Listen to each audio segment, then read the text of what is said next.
After discussing about the food crops, now let us come to some non-food crops. So three crops are included here in non-food crops.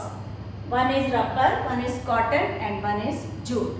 Cotton and jute both are fiber crops.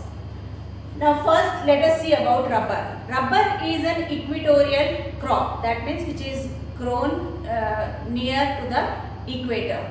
But in some areas rubber is also grown in tropical and subtropical areas. Because India lies in both tropical and subtropical areas, rubber is grown in India also. Rubber requires moist climate, humid climate and a very high rainfall, that is more than 200 centimeter rainfall is required for the growth of rubber. Temperature is also required high, that is 25 degrees Celsius and above. Then rubber is mainly used as industrial raw material. We can make tires out of rubber. Kerala, Tamil Nadu, Karnataka, Andaman and Nicobar Islands, Garo Hills of Meghalaya. These are the major producers of rubber. And India is the 5th largest producer of rubber in the world.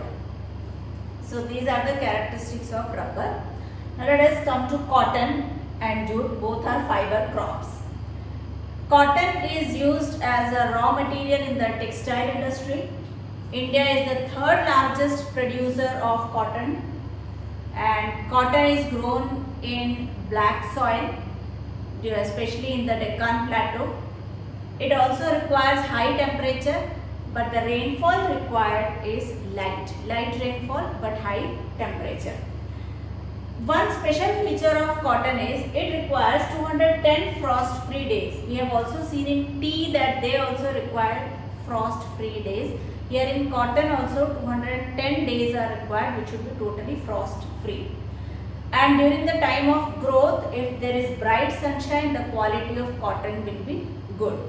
So in India, we have long staple cotton also, short staple cotton also, and especially brightness of cotton depends upon the sunshine.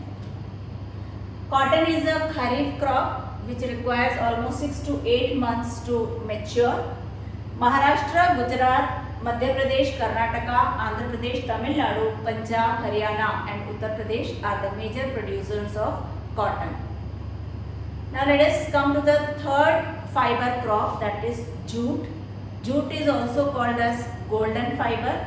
It also requires well-drained, fertile soil, and especially the floodplains are more fertile and where the alluvium gets on renewed every time. So that is why floodplain is good for the growth of jute. High temperature is required for the growth of jute.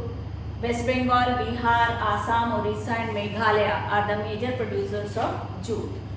Jute are specially used in variety of purposes like making of bags, gunny bags, mats are made up of jutes, ropes are made up of jutes, then there are many yarns, carpets are also made up of jute. Now because of high cost of jute, it is having a stiff competition with synthetic fibers, especially nylon. So that is why more things are used out of nylon than jute. So packing materials are specially found with nylon fiber rather than jute fiber, because jute is costly. So this is all about the non-food crops, so rubber, cotton and jute. So this is all about major crops. Now only one topic is left in the chapter, that is institutional and technological reform.